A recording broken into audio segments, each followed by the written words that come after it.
knew something was wrong. The table was set with the good china, the kind that only came out for major announcements. Her husband Trevor sat at one end, and beside him was Sierra, his assistant from work.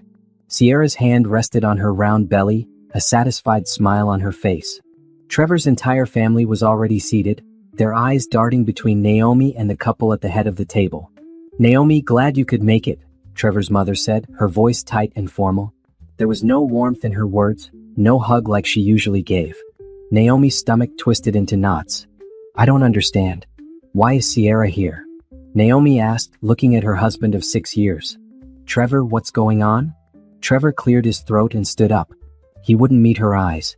"I asked everyone to come tonight because I have an announcement to make. Sierra is pregnant. The baby is mine. We've been together for over a year now, and we're going to be a family." The words hit Naomi like a physical blow. Her legs felt weak. She grabbed the back of a chair to steady herself. "What did you just say?" Sierra spoke up, her voice dripping with false sweetness. "I'm 5 months along. We wanted to tell you in front of the family so everything would be clear. Trevor and I are in love. We're having a boy." Naomi looked around the room. Trevor's parents sat silently. His sister looked away. His brother shifted uncomfortably. They all knew. Every single person in this room knew about this before she did. Her own husband had orchestrated this public humiliation. "You brought me here to tell me this? In front of everyone?" Naomi's voice shook, not from sadness, but from rage that was building inside her chest. "We thought it would be easier this way," Trevor said, finally looking at her. "I want a divorce. I've already moved my things to Sierra's apartment. You can stay in the house until we figure out the details." Sierra placed her hand over Trevor's, the diamond on her ring finger catching the light. An engagement ring. Naomi felt bile rise in her throat. This woman was wearing a ring, carrying his child, sitting in his family's home like she belonged there. And Naomi was the outsider. "How long have you all known?" Naomi asked the room. No one answered. She turned to Trevor's mother. "Barbara, you knew about this?" Barbara pursed her lips. "Trevor told us 3 months ago. He wanted to wait until Sierra was further along before telling you. We thought it was best to respect his wishes." 3 months. They had all been lying to her face for 3 months. Every Sunday dinner, every phone call, every holiday gathering. Naomi felt tears burning behind her eyes, but she refused to let them fall. Not here. Not in front of these people who had betrayed her. "I gave up my job opportunity in New York to stay here for you," Naomi said to Trevor, her voice steady despite the pain. "I used my connections to help you get your business off the ground. I trusted you." "Things change," Trevor said with a shrug. "Sierra and I just have more in common. She understands me better." Sierra smiled and rubbed her belly. "The baby is kicking so much lately. Trevor talks to him every night. We're thinking of naming him Trevor Jr." That was it. That was the moment Naomi felt something inside her break and then harden into steel. She looked at Trevor, really looked at him, and saw a stranger. A weak, selfish man who had thrown away 6 years of marriage for a younger woman and an ego boost. "I want you to remember this moment," Naomi said quietly, her voice cold. "I want you to remember how proud you looked right now. How happy you both seem. Because I promise you, this won't end the way you think it will." "Are you threatening us?" Sierra asked, her hand moving protectively to her stomach. "No. I'm just telling you the truth. What goes around comes around." Naomi picked up her purse from the chair. "I'll have my lawyer contact you tomorrow, Trevor. Don't come to the house. I'll have the locks changed tonight." She walked toward the door, her head high despite her heart breaking into pieces. Behind her, she heard Trevor's mother say something about how dramatic she was being. She heard Sierra laugh, a high, victorious sound. Naomi made it to her car before the first sob escaped. She sat in the driveway of the house where she had spent countless Sunday dinners, where she had celebrated holidays and birthdays, where she had believed she was part of a family. All lies. She pulled out her phone and called the only person she knew would answer. "Rochelle? I need somewhere to stay tonight." "I'm here," her best friend said immediately. "What happened?" "Everything just fell apart," Naomi whispered. "But I'm not going to fall apart with it. I'm going to make sure he regrets this for the rest of his life." As she drove away from that house for the last time, Naomi felt something shift inside her. The pain was still there, sharp and real, but underneath it was something stronger. Determination. Trevor thought he had won. Sierra thought she had taken everything. But they had no idea who they were dealing with. Naomi had built her career on being smart, strategic, and patient. She had closed million-dollar deals and outmaneuvered tough negotiators. This would be no different. Trevor wanted a war? He was about to get one. And Naomi always finished what she started. She just didn't know yet that the baby Sierra carried would be the key to everything unraveling in ways none of them could imagine. Naomi stood in Rochelle's guest bedroom, staring at her reflection in the mirror. Her eyes were swollen from crying all night. Her hair was a mess. She looked like a woman who had just lost everything. And maybe she had. But she refused to stay broken. "I made breakfast," Rochelle called from the kitchen. "Come eat something." Naomi splashed cold water on her face and walked out to find her best friend had made all her favorite foods. Pancakes, eggs, turkey bacon, fresh fruit. Rochelle stood there in her pajamas, concern written all over her face. "I don't know how to thank you for this," Naomi said, sitting down at the kitchen island. "You don't have to thank me. That's what family does." Rochelle poured her a cup of coffee. "Have you talked to him?" "No. I turned off my phone last night. I can't deal with his voice right now." Naomi pushed the food around on her plate. "I keep replaying it in my head. The way they sat there together. The way his whole family looked at me like I was the problem. How did I miss this, Rochelle? How did I not know for a whole year? Because you trusted him. That's not your fault. That's his betrayal, not your blindness." Rochelle sat down across from her. "What are you going to do?" "I'm going to divorce him. And I'm going to make sure he doesn't get away with humiliating me like that." Naomi took a sip of her coffee. "I need to find a good lawyer. Someone ruthless. I know someone. Veronica Stone. She handled my cousin's divorce last year.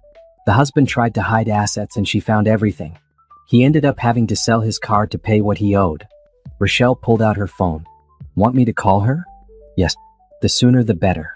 While Rochelle made the call, Naomi finally turned on her phone. 53 missed calls from Trevor. 27 text messages.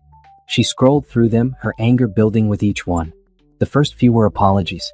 "I'm sorry it happened that way. We should talk." Then they turned angry. "You're being childish. Answer your phone." By the early morning hours, they became threatening. "Don't try to take me for everything. You won't win. I have lawyers too."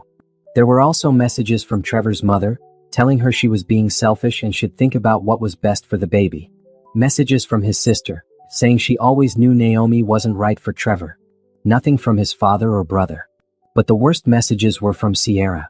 "Trevor is mine now. You need to accept that and move on.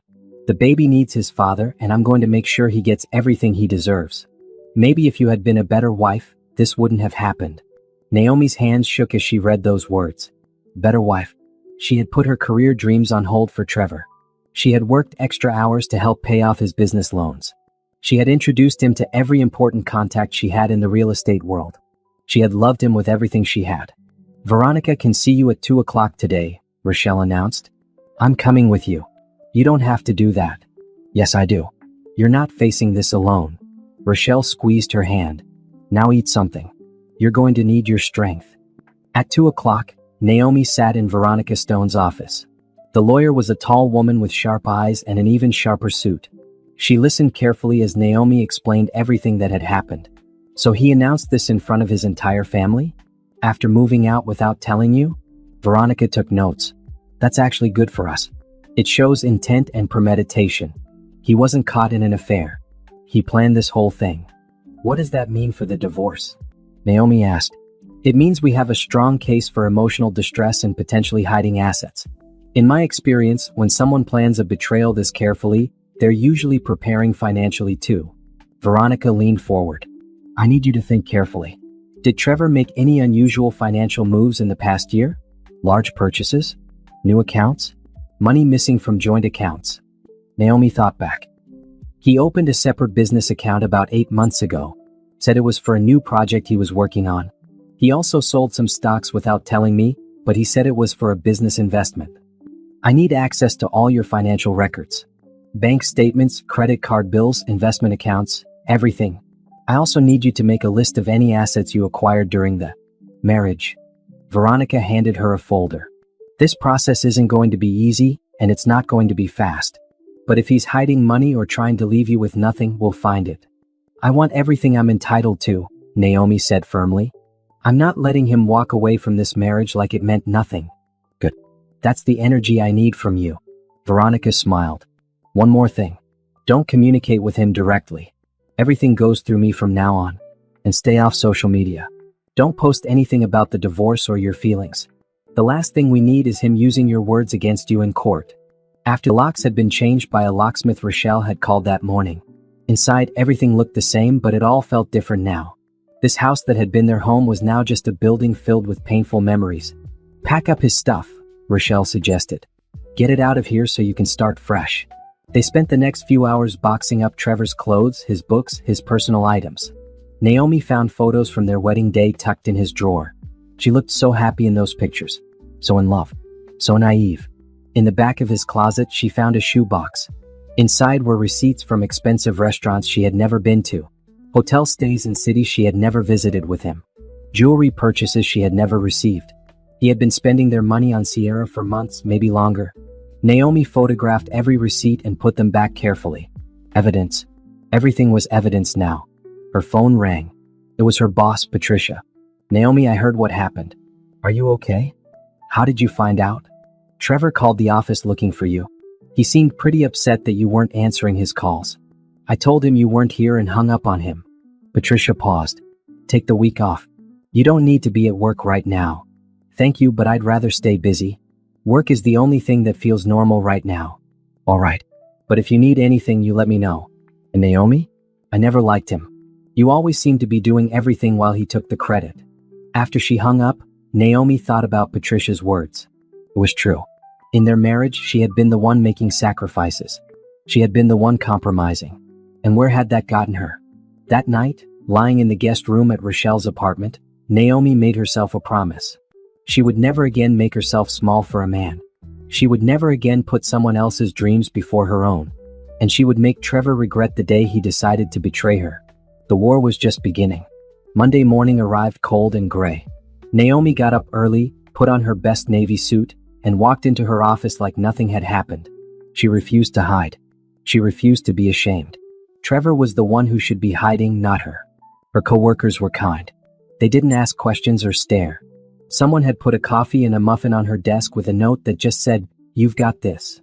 It made her eyes water, but she blinked the tears away and got to work. By lunchtime, Veronica had already filed the divorce papers. By 3 o'clock, Trevor had been served at his office.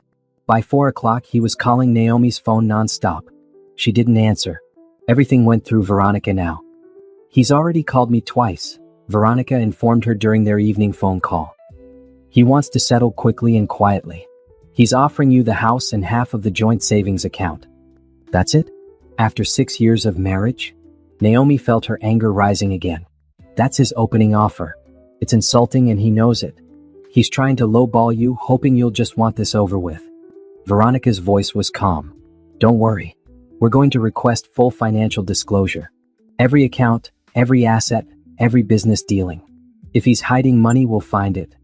What about Sierra? Can we include her in this somehow? Unfortunately, no. She's not legally part of your marriage.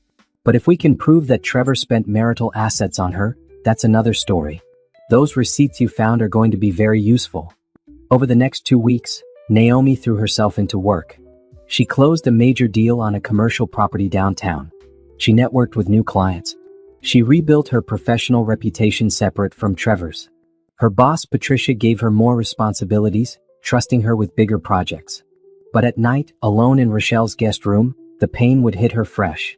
She would remember the happy moments, the way Trevor used to make her laugh, the dreams they had talked about, the future they had planned. All of it was a lie. One evening, she was going through financial documents for Veronica when something caught her eye. A property deed for a house she didn't recognize. It was in Trevor's name alone.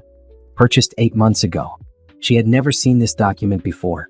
She had never heard Trevor mention buying another property. She called Veronica immediately. I found something. Trevor bought a house last year and I never knew about it. What's the address? Naomi read it off. It was in an expensive neighborhood across town. Let me look into this, Veronica said. This could be very significant. If he purchased property during your marriage without your knowledge, especially using marital funds, that's a serious problem for him. The next day, Veronica called back. The house. It's where Sierra has been living for the past 6 months. Trevor bought it for her. He used money from your joint investment account to make the down payment. Naomi felt sick. He bought her a house with our money? Yes. And he never disclosed this asset in his initial financial statement to my office. That's fraud, Naomi. He's trying to hide what he owns so he doesn't have to split it with you. What do? We go to court. We show the judge exactly what kind of person Trevor is. And we make sure he pays for every lie. The court date was set for 3 weeks later. In that time, Naomi did something she hadn't done in years. She focused on herself. She started going to the gym every morning. She got a new haircut. She bought new clothes that made her feel powerful. She spent time with Rochelle and other friends she had neglected during her marriage. She also started digging through Trevor's business connections. As a real estate developer, she had access to property records and business filings. She started noticing patterns. Trevor had been involved in several property deals over the past year, deals that she had helped set up through her industry contacts. But her name wasn't on any of the paperwork. He had used her relationships to make money, then cut her out completely. She made copies of everything. Every email where she had introduced Trevor to a client. Every meeting she had arranged. Every connection she had made that he had profited from. It was all evidence of how he had used her. She also noticed something else. Trevor's business partner, a man named Harrison, had been copied on several emails about the property deals. But Harrison's name didn't appear on any of the final contracts. It looked like Trevor had cut him out too. On a hunch, Naomi called Harrison's office. "Hi, this is Naomi Carter. I'm Trevor's wife. I was hoping to speak with Harrison about some business matters." "I'm sorry, but Harrison and Trevor are no longer business partners," the secretary said. "They dissolved their partnership 6 months ago. It wasn't amicable." "I see. Is there a number where I can reach Harrison directly? It's important." The secretary hesitated, then gave her a personal cell number. "He might not want to talk about Trevor, just warning you." Naomi called the number.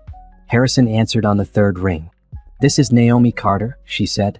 "I know you and Trevor aren't partners anymore, but I'm going through a divorce with him, and I think we might have some common interests." There was a long pause. "He screwed you over too, didn't he?" "Completely. And I'm trying to build a case to make sure he doesn't get away with it." "Meet me for coffee tomorrow," Harrison said. "I have a lot to tell you." The next morning, Naomi sat across from Harrison in a quiet coffee shop. He was a middle-aged man with tired eyes and a bitter expression. "Trevor and I started our business together 5 years ago," Harrison explained. "Equal partners. But over the past 2 years, he started making deals on the side. Using our company resources and connections, but keeping the profits for himself. Threatened to tie me up in court for years if I didn't sign. Do you have proof of these side deals?" "I have everything. Emails, contracts, bank statements. I kept copies of it all because I knew one day it might matter." Harrison leaned forward. "Your lawyer contacted me last week as part of the discovery process. I'm required to provide documents about the business. But I'm telling you right now, what I have is going to destroy him." "Why are you helping me?" "Because Trevor ruined my reputation in this industry. He told people I was stealing from the company when it was him all along. I lost clients, I lost money, and I lost my good name." Harrison's jaw tightened. "If helping you means he finally faces consequences, then I'm all in." Naomi felt a surge of hope for the first time in weeks. She wasn't alone in this fight. Trevor had made enemies and now they were all closing in. "Send everything you have to my lawyer, Veronica Stone," Naomi said. "And thank you. You have no idea how much this means." As she left the coffee shop, Naomi called Veronica and told her everything. "This is exactly what we needed," Veronica said excitedly. "Harrison's testimony and documents prove a pattern of behavior. Trevor isn't just a cheating husband. He's a fraud. The judge is going to see that." That night, Naomi felt something she hadn't felt since the announcement dinner. She felt powerful. She felt like she was finally fighting back. Trevor thought he could discard her and move on with his perfect new life. But he had underestimated her. And he was about to find out just how big a mistake that was. The discovery phase of the divorce revealed things that made Naomi sick. Trevor had been planning his exit strategy for over a year, maybe longer. He had systematically moved money out of their joint accounts into hidden accounts under his business name. He had taken out loans using their home as collateral without her signature. He had charged tens of thousands of dollars on their joint credit cards for Sierra's apartment, clothes, and jewelry. Veronica laid it all out on her conference table. Bank statements, credit card bills, property records, business documents from Harrison. It was overwhelming. "This is financial abuse," Veronica said. "He was setting you up to have nothing while he rode off into the sunset with his mistress and your money. But now we have proof of everything. Naomi studied the documents, her anger growing with each page. He was planning this the whole time. When he told me he loved me when we were going to his family's house for dinner, when he was lying next to me at night. He was planning to destroy me. But he made mistakes. He got greedy and sloppy. And that's going to cost him everything. Veronica started organizing the documents into folders. The house Sierra is living in? That alone is enough to shift the settlement heavily in your favor. But combined with everything else, we're looking at you getting at least 70% of the marital assets, possibly more. What about his business? That's where Harrison comes in. He has proof that Trevor used your professional connections and contacts to secure at least 5 major deals in the past 18 months. Deals worth millions. You're entitled to compensation for that. Naomi's phone buzzed. Another text from Trevor. We need to talk. This is getting out of hand. I'm willing to be generous, but only if you stop being difficult. She showed it to Veronica, who laughed. He thinks he's being generous. Oh, this is going to be fun.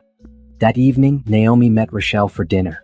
Her friend had been her rock through all of this, giving her a place to stay and emotional support when she needed it most. You look different, Rochelle observed. Stronger.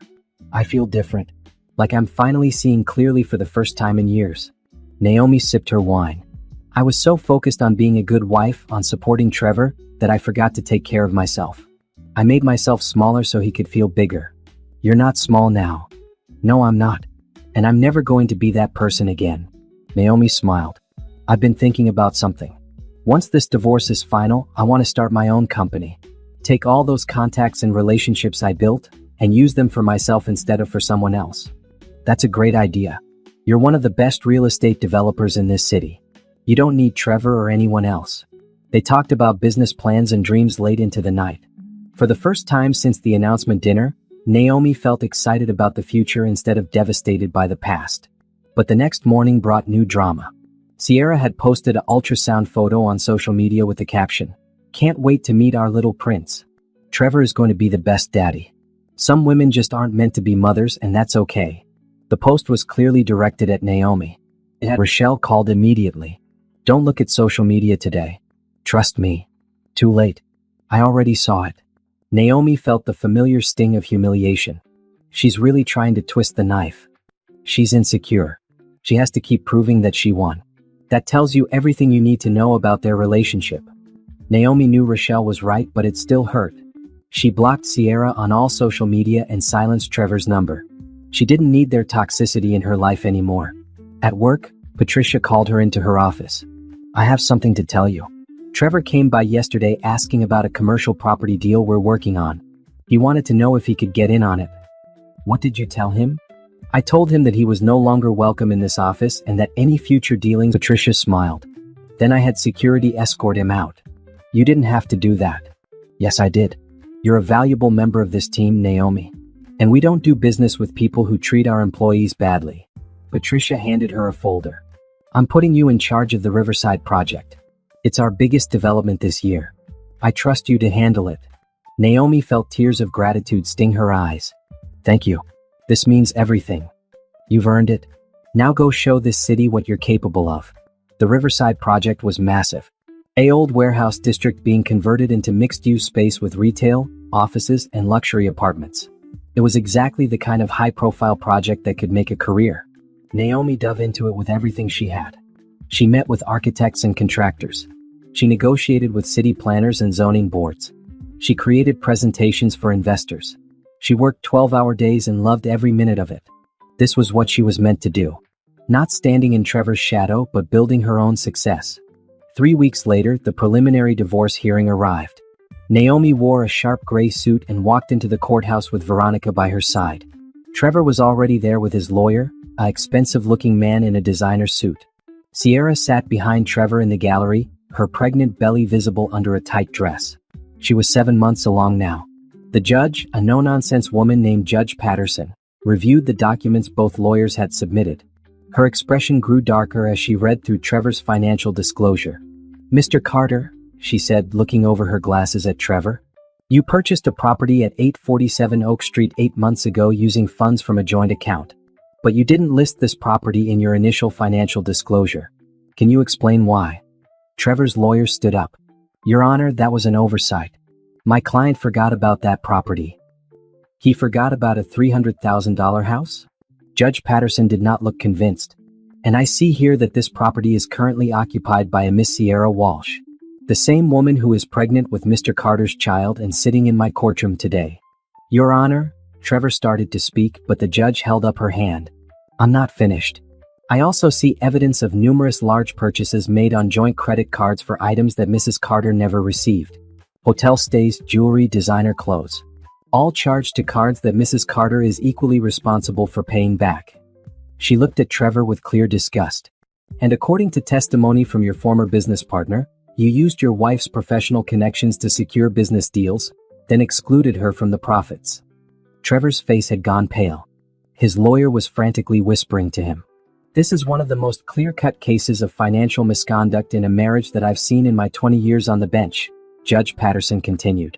Mr. Carter, you systematically looted your marital assets while planning to leave your wife with nothing. That is not going to happen in my courtroom. She looked at both lawyers. We'll reconvene in 6 weeks for the final hearing. In the meantime, Mr. Carter, you are ordered to pay temporary spousal support in the amount of $5,000 per month. You are also ordered to pay half of the mortgage on the marital home, which Mrs. Carter will continue to occupy. Any violations of these orders will result in contempt charges. Do you understand? Yes, Your Honor, Trevor said quietly. As they left the courthouse, Naomi felt like she could finally breathe. Trevor looked defeated. Sierra was crying. And Veronica was smiling. That could not have gone better, Veronica said. Did you see the judge's face? She was ready to hold him in contempt right there. Naomi looked back at the courthouse. She could see Trevor and Sierra arguing on the steps. His perfect new life was starting to crack. And this was just the beginning. Justice was finally within reach. Spring arrived with warm sunshine and new possibilities. Naomi had moved back into her house, which no longer felt like a haunted reminder of her marriage. Instead, it felt like a fresh start. She redecorated the bedroom, getting rid of everything that reminded her of Trevor. She turned his home office into a workout space. She planted flowers in the garden and invited Rochelle over for dinners. The temporary support payments were coming in regularly, and while they helped, Naomi was determined not to depend on them. She threw herself into the Riverside project with renewed energy. Her presentations to investors were so impressive that 3 additional companies signed on to fund the development. Patricia pulled her aside one afternoon. You've done incredible work on this project. The investors are thrilled. I'm recommending you for a promotion to senior developer. Really? Naomi felt a surge of pride. Really? You've proven yourself over and over. This company would be lucky to keep you, though honestly, I think you could run your own firm. Patricia smiled. Just don't leave us yet. Finish this project first. Meanwhile, Veronica continued building the divorce case. Harrison had provided detailed testimony about Trevor's business practices. They had documented every fraudulent transaction. They had proof of every lie. But Naomi also spent time documenting her own contributions to Trevor's success. She made a list of every client she had introduced him to, stayed late to help him with a proposal or presentation. She had emails going back years showing how much she had invested in his career. This is good, Veronica said, reviewing the timeline. It shows a pattern of you building him up while he tore you down. The judge will see that clearly. One Saturday morning, Naomi was getting coffee when she ran into Trevor's brother, Kevin. He had been at the announcement dinner but had stayed silent. Now he looked uncomfortable when he saw her. Naomi, he said awkwardly. How are you? I'm well, Kevin. How are you? Look, I need to say something. What Trevor did, what the whole family did, it wasn't right. I should have spoken up that night. I should have defended you. He looked genuinely sorry. Trevor has always been my brother, but that doesn't mean I have to approve of what he did. It was cruel and wrong. I appreciate you saying that, Naomi said sincerely. It means a lot. My wife and I, we're not going to the baby shower Sierra is planning. We're not supporting this. What Trevor did to you, what he's doing now, it's not who our parents raised us to be. Kevin shifted his weight. I wanted you to know that not everyone in the family thinks this is okay. After he left, Naomi felt a small sense of vindication. The cracks in Trevor's perfect new life were spreading. His own brother was refusing to celebrate the baby. That had to sting. But Sierra seemed determined to prove everything was wonderful. Her social media was a constant stream of baby preparation photos. The nursery they were decorating. Baby clothes she had bought. Plans for the future. Every post felt like a dig at Naomi, a reminder of what she didn't have. Naomi blocked her completely. She didn't need that negativity in her life. She was building something better. One evening, Veronica called with interesting news. Sierra's lawyer contacted me today. Sierra has a lawyer? For what? She's trying to establish paternity and child support before the baby is even born. She wants to make sure Trevor is legally obligated to support the child. Veronica sounded amused. Apparently she's worried that once your divorce is final and Trevor sees how much money he's losing, he might try to back out. Smart of her, I guess. Or it shows that their relationship isn't as solid as she wants everyone to believe. She's already lawyering up to protect herself from him. Veronica paused. There's something else. The paternity test is scheduled for 2 weeks after the baby is born. It's standard procedure when establishing child support. Why would they need a paternity test if she's so sure it's his baby? It's required by law in these situations. But between you and me, if their relationship was rock solid, I don't think she'd be moving this fast to legally tie him down. After they hung up, Naomi thought about Sierra's situation. She was 7 months pregnant with a man who had proven he was capable of lying and cheating. A man who was about to lose a significant amount of money in a divorce. A man whose family was starting to turn against him. That couldn't be the fairy tale Sierra had imagined. The next few weeks flew by in a blur of work and preparation for the final divorce hearing. Naomi spent her evenings at home, enjoying the peace and quiet. She started taking online courses in business management, preparing for the day when she would start her own company. She reconnected with old friends she had lost touch with during her marriage. She went on a weekend trip with Rochelle to the mountains. Life was good. Life was peaceful. And for the first time in years, Naomi felt like herself again. Then one night her phone rang. It was Kevin again. Naomi, I thought you should know. Sierra had the baby tonight. A boy. They're at County General Hospital. Why are you telling me this? Because the baby doesn't look like Trevor. I was there when he was born. Trevor's mother insisted on being in the delivery room, and the moment that baby came out, her face changed. She pulled Trevor aside right there and demanded a paternity test immediately. Kevin's voice was tense. Sierra is furious. She's saying the baby looks exactly like Trevor and everyone is. Being ridiculous. But Naomi, I saw that baby. He has dark hair and different features. Nothing like Trevor at all. What is Trevor saying? He's in denial. He keeps saying babies change as they grow, that it's too early to tell. But he looked shaken. Really shaken. Kevin sighed. I don't know what's going to happen, but I thought you should know. Things are about to get very complicated for them. After Kevin hung up, Naomi sat in her quiet house and felt a strange mix of emotions. She didn't wish harm on the baby. An innocent child didn't deserve to be caught up in adult drama. But she couldn't help feeling like the universe was finally showing Trevor the consequences of his actions. She texted Veronica. The baby was born. And apparently there are questions about paternity. Veronica's response came quickly. This is going to change everything. Stay quiet and let this play out. We'll see what happens with the paternity test. Naomi went to bed that night with a sense of anticipation. The truth always came out eventually. And Trevor's truth was about to be exposed in the most humiliating way possible. She just had to wait and watch it unfold. The news about the baby spread quickly through their social circles. Naomi heard about it from multiple sources. Co-workers who knew the situation. Mutual friends who were no longer mutual. Even the barista at her favorite coffee shop, who had seen the social media posts. A little miracle. But no public celebration. No flood of congratulatory messages visible for everyone to see. Rochelle came over that evening with takeout and wine. Okay, so I did some digging through mutual friends. You want to hear the gossip? Tell me everything, Naomi said, settling onto her couch. So the baby was born Thursday night. Trevor's entire family was at the hospital, along with Sierra's mother. The moment the baby came out, Barbara apparently went white as a sheet. She immediately pulled Trevor into the hallway and told him the baby didn't look like anyone in their family. Kevin mentioned something like that. It gets better. Sierra had a complete meltdown. Started screaming at Barbara that she was a terrible person for questioning her grandson's paternity. Trevor tried to play peacemaker, but apparently he looked really uncomfortable. Then Sierra's mother got involved, defending her daughter and saying the whole family was being disrespectful. What a mess. Oh, it gets messier. Barbara demanded a paternity test right there in the hospital. Sierra refused. She said if they didn't trust her, then they didn't deserve to be in the baby's life. Trevor was stuck in the middle. Finally, he agreed to a paternity test but said they would do it after Sierra had time to recover. Rochelle took a sip of wine. But here's the thing. I saw a photo someone posted before Sierra made them take it down. Naomi, that baby does not look like Trevor at all. Could it just be that newborns look weird? Maybe. But this baby has dark hair and darker features. Trevor's family is all fair-skinned and light-haired. It's noticeable. Naomi felt a strange detachment from the whole situation. A few months ago, this would have destroyed her. The image of Trevor with a baby, starting a family with another woman, would have broken her heart.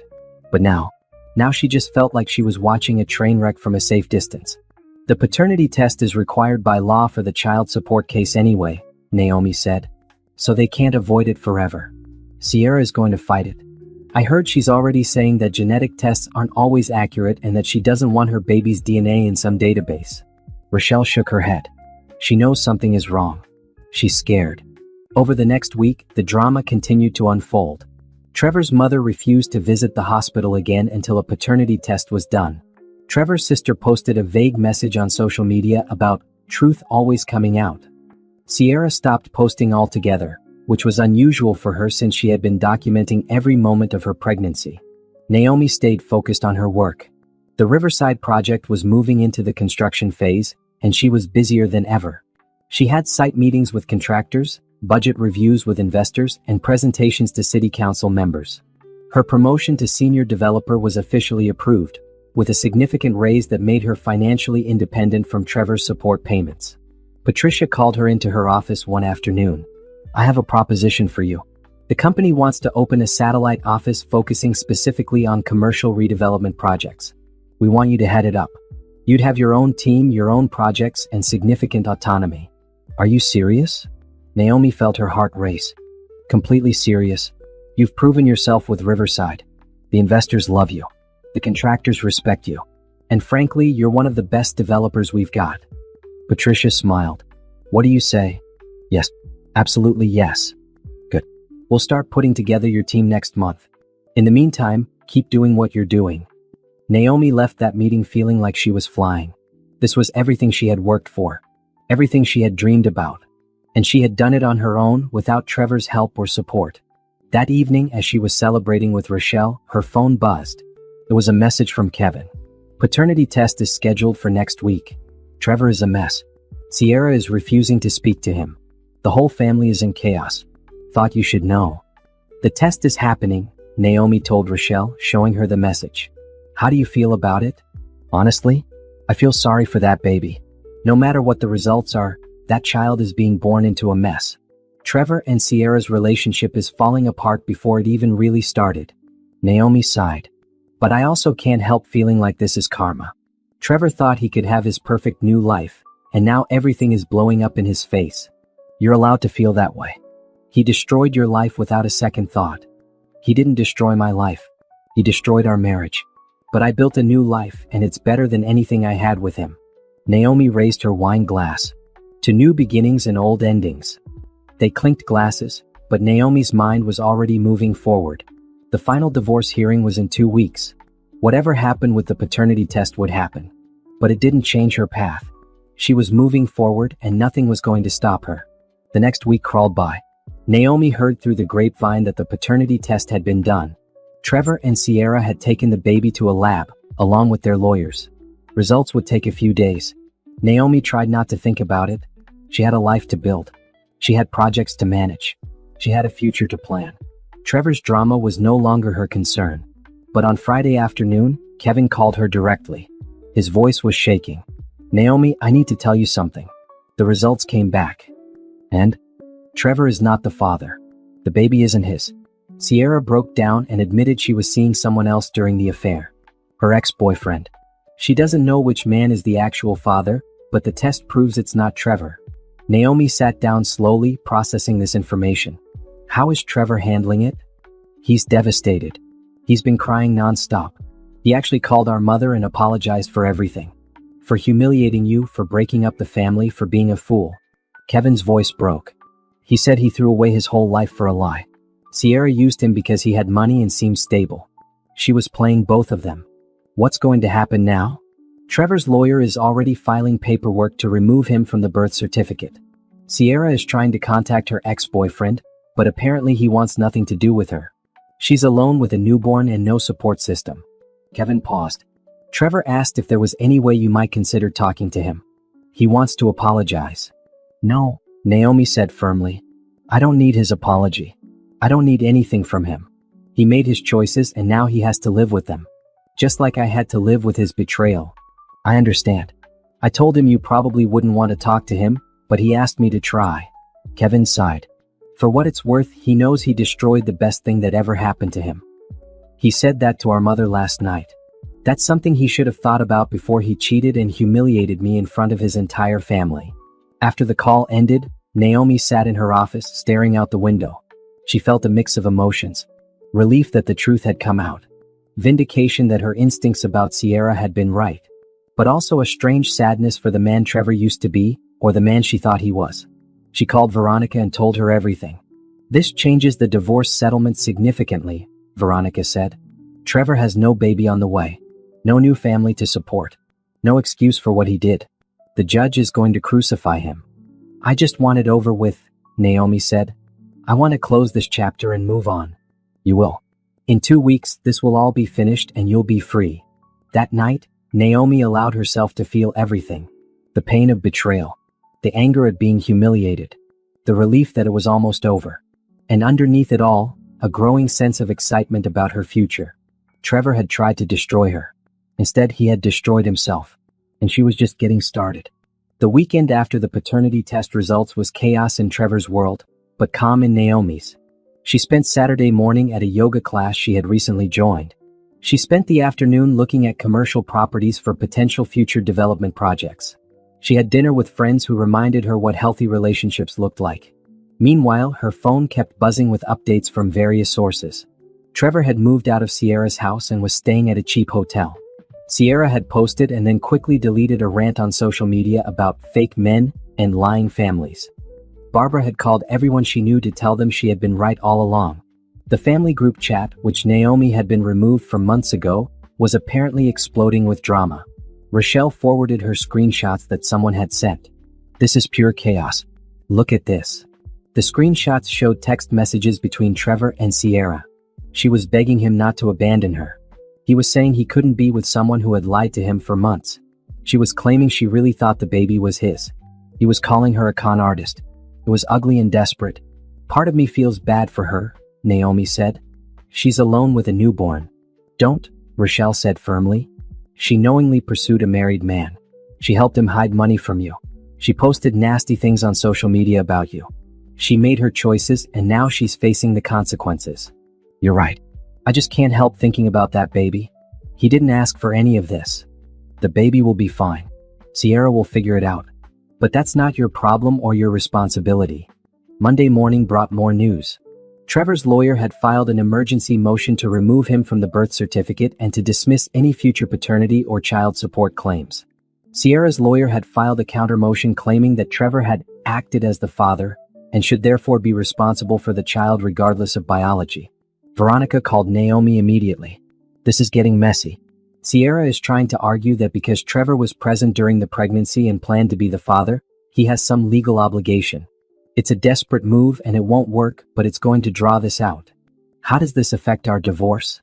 Actually, it helps us. It shows that Sierra was actively deceiving Trevor, which means all his claims about being in love and finding his soulmate are based on lies. The judge will see that he destroyed his marriage for a fantasy that wasn't even real. Veronica sounded pleased. Our final hearing is next week. This couldn't have come at a better time. That evening, Naomi was working late at the office when she got an unexpected visitor. Trevor's father, Richard, appeared in her doorway. She hadn't seen him since before the announcement dinner. Richard, she said, surprised. What are you doing here? I came to apologize, he said quietly. Can I have a few minutes? Naomi gestured to the chair across from her desk. Richard sat down, looking older and more tired than she remembered. I should have said something that night at dinner, he began. When Trevor made his announcement, I should have stopped him. I should have told him what he was doing was wrong. I should have defended you. But I stayed silent and I've regretted it every day since. Why didn't you say anything? Because I'm a coward. Because it was easier to let it happen than to stand up to my son and my wife. Richard looked at his hands. But I want you to know that what Trevor did to you was inexcusable. You were a good wife to him. You supported him, you helped his career, you were kind to our family. And he threw that away for a woman who was using him. I appreciate you saying that. Barbara is eating crow right now, not that she'd ever admit it. She was so sure that Sierra was wonderful and that you were the problem. Now she's embarrassed and angry. Richard shook his head. Trevor has called me every day crying, saying he made the biggest mistake of his life. He wants you back. That's never going to happen. I know. And honestly, you deserve better than him. You always did. Richard stood up. I just wanted to say I'm sorry. And I hope you find happiness, because you certainly didn't find it with my son. After he left, Naomi sat in her quiet office and felt a sense of closure. Even Trevor's father knew what a mistake his son had made. Even the people who had enabled the betrayal were acknowledging the truth. The next few days brought even more revelations. Sierra's ex-boyfriend had agreed to a paternity test, and the results confirmed he was the baby's father. But he wanted nothing to do with Sierra or the baby. He claimed she had cheated on him with Trevor, then come running back to him when things got complicated. He said she was manipulative and dishonest, and he wanted no legal relationship with the child. Sierra was now facing the reality of being a single mother with no support system. She had alienated Trevor's family. Her own mother was reportedly furious with her for lying. She had no job since she had quit to focus on being a stay-at-home mom with Trevor's money. And Trevor was refusing to give her any financial help since the baby wasn't his. Naomi heard through Kevin that Sierra had tried to move back into the house Trevor had bought for her, but Trevor's lawyers had already filed eviction papers. The house was technically marital property since it was purchased during his marriage to Naomi, and it would be part of the divorce settlement. Sierra had 30 days to vacate. It's like watching a house of cards collapse, Kevin told Naomi during a phone call. Everything Trevor and Sierra built was based on lies. Now that the truth is out, it's all falling apart. How is Trevor doing? Honestly, he's a mess. He's lost weight. He's not sleeping. He keeps saying he destroyed his life for nothing. He threw away his marriage, his reputation, his money, all for a woman who was lying to him the whole time. Kevin sighed. I almost feel sorry for him, but then I remember what he did to you, and I think he deserves everything he's getting. The final divorce hearing was scheduled for Thursday. Naomi spent the week preparing her testimony and reviewing all the evidence with Veronica. She felt calm and ready. She had been through the fire, and she had come out stronger on the other side. Wednesday night, she got a long email from Trevor. It was pages of apologies and explanations. He said he had been foolish and blind. He said Sierra had manipulated him and made him feel special when he was feeling insecure about getting older. He said he never stopped loving Naomi and he knew he had made the worst mistake of his life. He begged for another chance, saying he would do anything to make it right. Naomi read the email once, then deleted it. She didn't respond. There was nothing to say. Some bridges once burned can never be rebuilt. And she had no desire to go back to a man who had proven exactly who he was. Thursday morning, she woke up early, went to the gym, and then dressed in her best suit. She looked at herself in the mirror and saw a woman who had survived betrayal and come out victorious. A woman who had rebuilt her life on her own terms. A woman who was about to get the justice she deserved. It was time to end this chapter once and for all. The courthouse was cold and formal, exactly as Naomi remembered from the preliminary hearing. But this time, she walked in with her head held high, confidence radiating from every step. Veronica walked beside her, carrying folders of evidence that would seal Trevor's fate. Trevor was already there with his lawyer. He looked terrible. His suit was wrinkled, his face was pale, and he had dark circles under his eyes. When he saw Naomi, he tried to make eye contact, but she looked right through him. He was a stranger now. Less than a stranger. Judge Patterson called the court to order. We're here for the final divorce hearing in the matter of Carter versus Carter. Let's begin. The next 3 hours were a systematic destruction of Trevor's case. Veronica presented evidence of every financial betrayal. The hidden house purchased for Sierra with marital funds. The credit cards maxed out on gifts for his mistress. The business deals secured through Naomi's connections that Trevor had kept her out of. The loans taken out using their home as collateral without her knowledge or consent. Harrison testified about Trevor's business practices, explaining how Trevor had used their partnership to make side deals and hide profits. He provided emails and contracts that proved Trevor had been systematically defrauding both his business partner and his wife. Then Veronica called Naomi to the stand. This was her moment to tell her truth. Mrs. Carter, Can you describe your contributions to your husband's business success? Veronica asked. Naomi spoke clearly and calmly. I introduced Trevor to every major client he had. I used my reputation in the real estate industry to open doors for him. When he was starting his business, I worked extra hours to help pay our bills. I proofread his proposals. I coached him for presentations. I gave him everything I had because I thought we were building a future together. And what did you receive in return? Nothing. He cut me out of deals that I had helped create. He took credit for relationships I had built. And when he decided he wanted a different life, he tried to leave me with nothing while keeping all the money I had helped him earn. How did you feel when you discovered the affair? Betrayed. Humiliated. Devastated. Naomi looked directly at Trevor. But more than that, I felt foolish. I had trusted someone who was systematically planning to destroy me. I had made myself small to make him feel big, and it was never enough for him. Trevor's lawyer tried to cross-examine her, but there was nothing he could attack. Every statement Naomi made was backed up by evidence. Every claim was supported by documents or testimony. Then Veronica dropped the final bomb. Your Honor, I'd like to submit evidence regarding the child that Mr. Carter claimed was the reason for ending his marriage. She presented the paternity test results, Sierra's confession about the affair with her ex-boyfriend, and the text messages between Trevor and Sierra where she admitted she had been hedging her bets between two men. Mr. Carter destroyed his marriage for a child that wasn't even his, Veronica stated. He humiliated his wife in front of his family for a relationship based entirely on lies. He depleted marital assets to support a woman who was using him. Every claim he made about finding true love and wanting to build a family was based on deception. Judge Patterson's expression was ice cold as she looked at Trevor. Mr. Carter, do you have anything to say for yourself? Trevor stood up slowly. His voice cracked when he spoke. Your Honor, I made a terrible mistake. I threw away my marriage for something that wasn't real. I hurt someone who never deserved to be hurt. I was stupid and selfish and blind.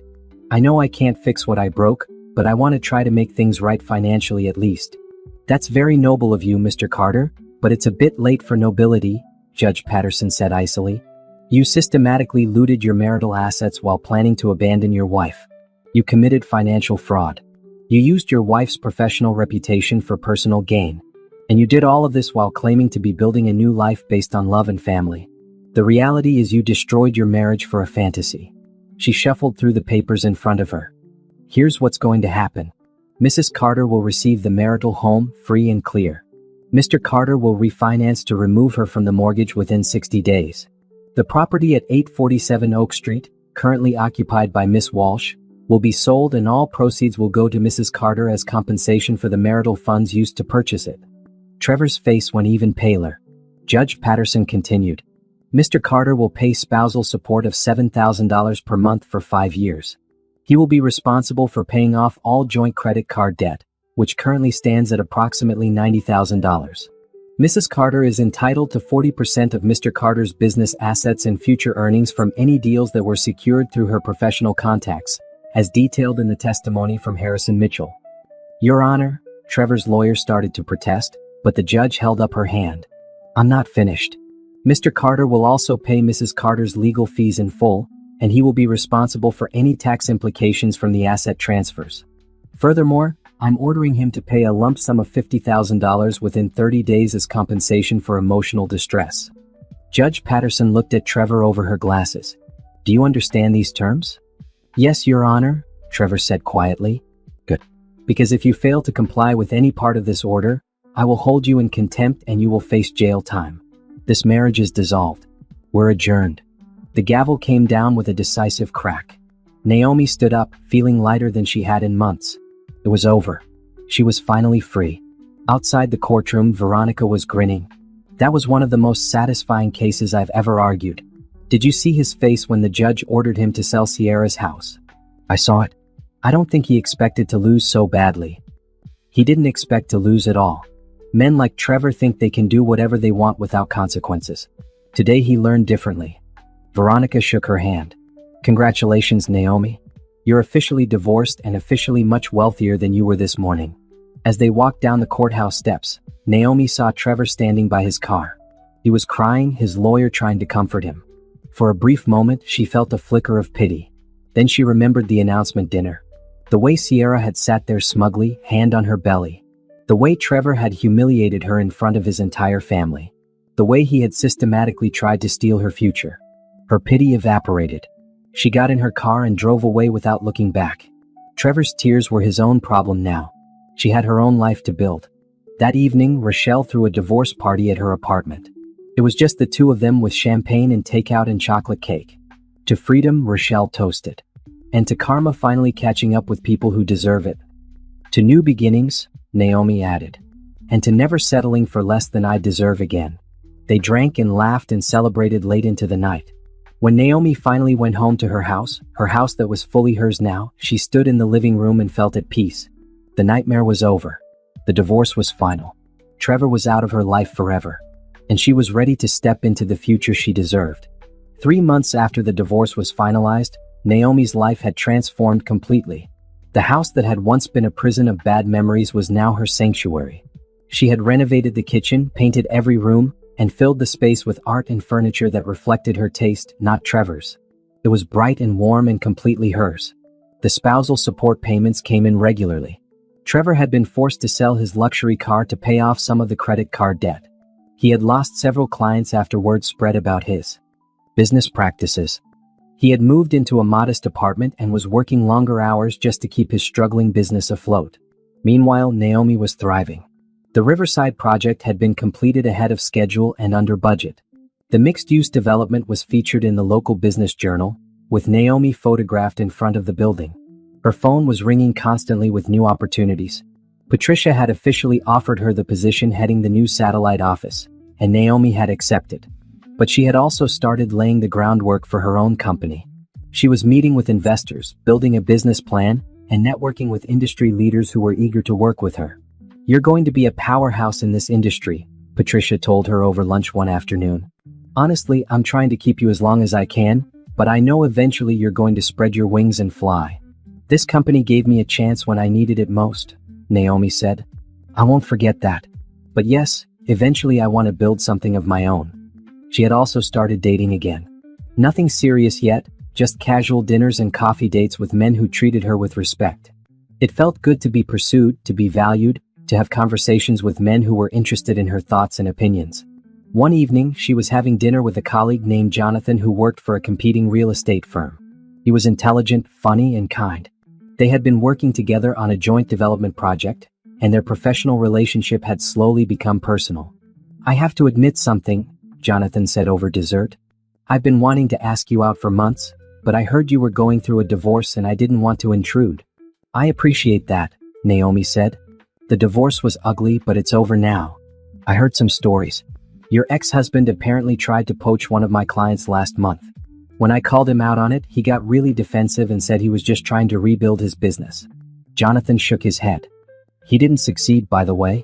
The client told me they'd rather work with professionals who have integrity." "Sounds like Trevor," Naomi said. "He still thinks he can charm his way through life without facing consequences." "His loss," Jonathan said, looking at her warmly. "I mean that sincerely. Anyone who would betray someone like you is an idiot." They talked late into the evening, and Naomi felt a connection forming. She wasn't ready for anything serious yet, but it felt good to be treated well. It felt good to be with someone who saw her value. Meanwhile, the fallout from Trevor and Sierra's implosion continued to ripple through their lives. Sierra had moved back in with her mother after being evicted from the house. She had posted a few bitter messages on social media about fake people and learning who your real friends are before disappearing from the internet entirely. Kevin told Naomi that Sierra was struggling financially. The baby's actual father was paying minimal child support, and she was working a retail job while her mother watched the baby. The glamorous life she had thought she was getting had evaporated completely. "Do you feel sorry for her?" Rochelle asked during one of their regular dinners. "I feel sorry for the baby," Naomi said honestly. "That child is innocent in all of this. But Sierra? She made her choices. She pursued a married man. She helped him hide money. She posted nasty things about me online. She thought she was going to have this perfect life at my expense. Now she's facing reality. That's fair. You're allowed to have boundaries and not feel obligated to care about people who tried to hurt you." "Exactly. My energy is better spent on building my future than worrying about their present." That future was looking brighter every day. Naomi had secured 3 new major clients for her satellite office. She had hired a talented team of designers and project managers. She had been invited to speak on a panel at a national real estate conference.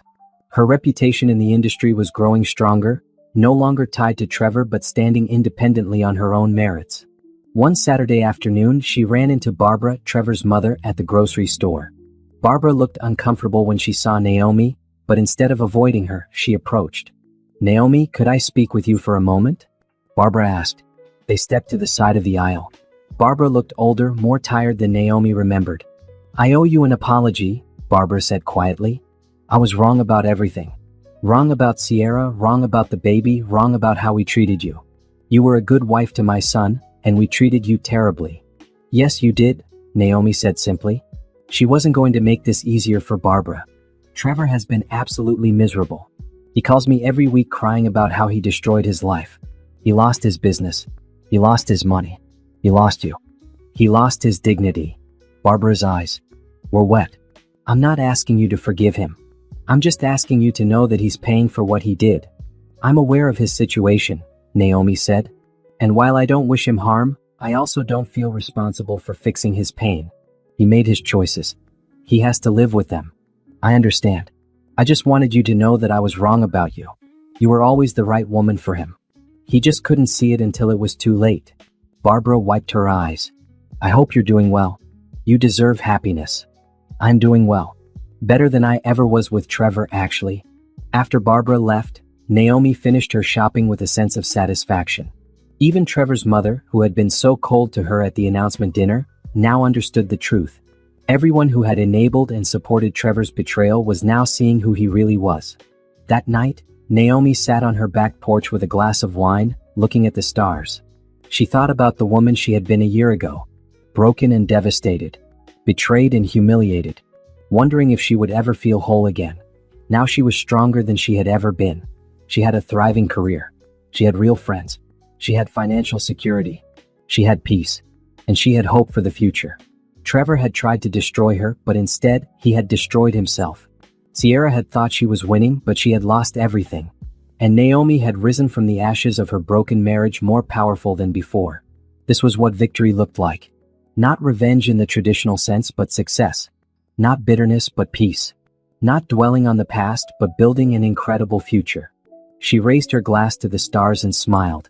The best revenge was living well, and she was living better than ever. 6 months after the divorce, Naomi stood in front of a floor-to-ceiling window in her new office.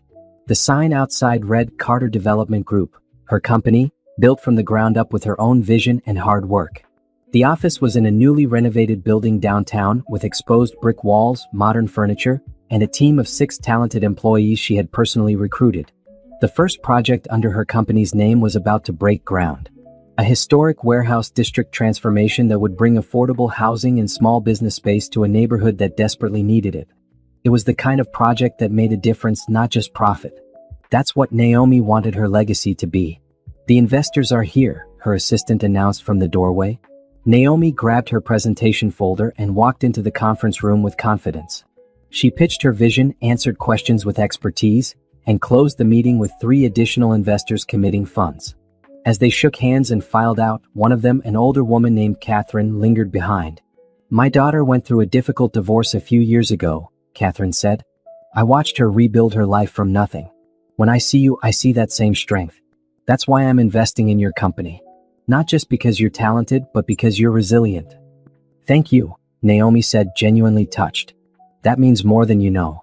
After Catherine left, Naomi returned to her office and allowed herself a moment of pure satisfaction. She had done it. She had built something entirely her own. Her phone buzzed. It was a text from Jonathan. "Dinner tonight to celebrate your first big investor meeting? I'm buying." Naomi smiled. Her relationship with Jonathan had grown steadily over the past few months. He was patient, kind, and genuinely interested in her success.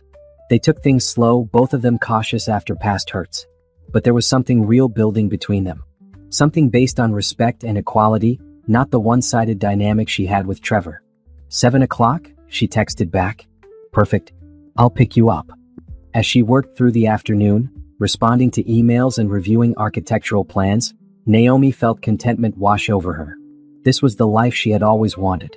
Meaningful work, financial independence, Authentic relationships. Her phone rang. It was Kevin. Hey Naomi. I wanted to give you a heads up. Trevor called me this morning. He's thinking about leaving town. Starting over somewhere else where people don't know about everything that happened. How is he doing? Naomi asked, not because she wanted Trevor back in any capacity, but because she was genuinely curious. Not great. His business is basically dead.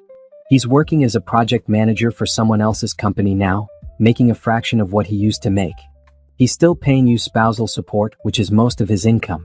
He's living in a studio apartment. He's alone. Kevin paused. He asked about you. Asked if you were happy. What did you tell him? I told him you're thriving. That you started your own company. That you're dating someone who treats you right. That you're happier than I ever saw you with him. Kevin's voice was warm. He started crying. Said he destroyed the best thing in his life for nothing. That's the truth, Naomi said. But it's not my problem anymore. I hope he finds some peace eventually, but I'm not responsible for his healing. That's healthy. I'm proud of you, Naomi. You turned a nightmare into a success story. After they hung up, Naomi thought about Trevor for a moment. She tried to remember the man she had married, but the memories felt distant, like they belonged to someone else's life. She felt no anger anymore. No hurt. Just a quiet understanding that sometimes people show you who they really are, and you have to believe them. That evening, Jonathan picked her up for dinner. He took her to a rooftop restaurant with a beautiful view of the city skyline. As they ate and talked about their projects, their dreams, their lives, Naomi felt something she hadn't felt in years. Hope for a real partnership. Not someone who would use her to build themselves up, but someone who celebrated her success. I got offered a position on a development project in Seattle, Jonathan mentioned over dessert. It's a great opportunity, but it would mean relocating for at least a year. Naomi's heart sank a little, but she kept her expression neutral. That sounds like an amazing opportunity. When would you leave? I haven't decided if I'm going to take it yet. Jonathan reached across the table and took her hand. I'm not making any major life decisions without considering what I'd be leaving behind here. Including you. We've only been dating a few months. I wouldn't want to hold you back from a career opportunity. You're not holding me back. You're making me think about what I really want. And what I want is to be where you are, building something together, even if that something is just this relationship right now. He squeezed her hand. I'm not in a rush. I'm not going anywhere unless we both decide it makes sense. Naomi felt tears prick her eyes. This was what a healthy relationship looked like. Two people considering each other, communicating openly, making decisions together instead of one person sacrificing everything for the other. Thank you for saying that, she said. Let's figure it out together. A few weeks later, Naomi was at a real estate industry event when she saw Trevor across the room. He was there with his boss, clearly attending as part of his job rather than as a major player. He looked smaller somehow, less confident. When he saw her, he froze. Naomi walked over to him calmly. She wasn't avoiding him. She wasn't afraid of him. She had nothing to hide or feel ashamed about. Trevor, she said neutrally. Naomi, you look amazing. You seem nervous. I heard about your new company. Congratulations. Thank you. I also heard you're dating Jonathan Pierce. He's a good guy. You deserve someone good. Trevor's voice cracked slightly. I wanted to say again how sorry I am. For everything. You were right that night at my parents' house. I should have remembered how proud and happy I looked, because now all I feel is regret. I appreciate the apology, Naomi said. But Trevor, I need you to understand something. I've forgiven you not because you deserve it, but because holding on to anger was hurting me more than it was hurting you. I've let go of the pain. But that doesn't mean I want you back in my life in any capacity. We're done. Permanently. I know. I just needed you to hear that I know what I threw away. I destroyed something real for something fake, and I'll live with that for the rest of my life. Then I hope you learn from it. I hope you become a better person. But you need to do that for yourself, not for me. Naomi looked him in the eye. I've moved on, Trevor. And I need you to move on too. She walked away before he could respond. As she rejoined a group of colleagues who were discussing a new development project, she felt the final weight lift from her shoulders. That conversation had been her closure. The last time she would ever need to address the man who had betrayed her. 3 months later, Carter Development Group broke ground on its first project. Naomi stood at the construction site with her team, Jonathan by her side, and felt overwhelming joy. The community had come out to celebrate. Local business owners thanked her for believing in the neighborhood. Families who would soon have affordable housing hugged her. This was what mattered. Making a difference. Building something meaningful. Using her success to lift others up, not tear them down. That evening at the celebration party, Jonathan pulled her aside. "I have something to tell you." I turned down the Seattle position. "Jonathan, you didn't have to do that for me. I didn't do it just for you. I did it for us. I did it because I realized that some opportunities are about more than just career advancement. Some opportunities are about building a life with someone who makes you better." He smiled. "You make me better, Naomi. And I'm not walking away from that." Naomi kissed him, feeling a happiness she had never experienced before. This was what real love looked like. Partnership. Support. Mutual respect. Two people choosing each other every day, not out of obligation but out of genuine care. As the party continued around them, Naomi looked at the life she had built. A successful business. Authentic relationships. Financial security. Peace of mind. And the beginning of something beautiful with someone who valued her. Trevor and Sierra had thought they were winning when they destroyed her marriage. They had thought they were getting everything while leaving her with nothing. But they had been wrong. Naomi had lost a cheating husband and gained herself. She had lost a toxic family and gained real friends. She had lost a one-sided marriage and was building an equal partnership. This wasn't just a happy ending. This was a powerful beginning. And the best part was she had done it all herself. She had picked herself up from the lowest point of her life and climbed higher than she ever imagined possible. The baby Sierra had carried hadn't been Trevor's. But in a strange way, that baby had changed everything. It had exposed the truth. It had revealed who people really were. It had given Naomi the final piece of evidence she needed to win her freedom completely. Sierra had thought she had won. But in the end, Naomi had won everything that actually mattered.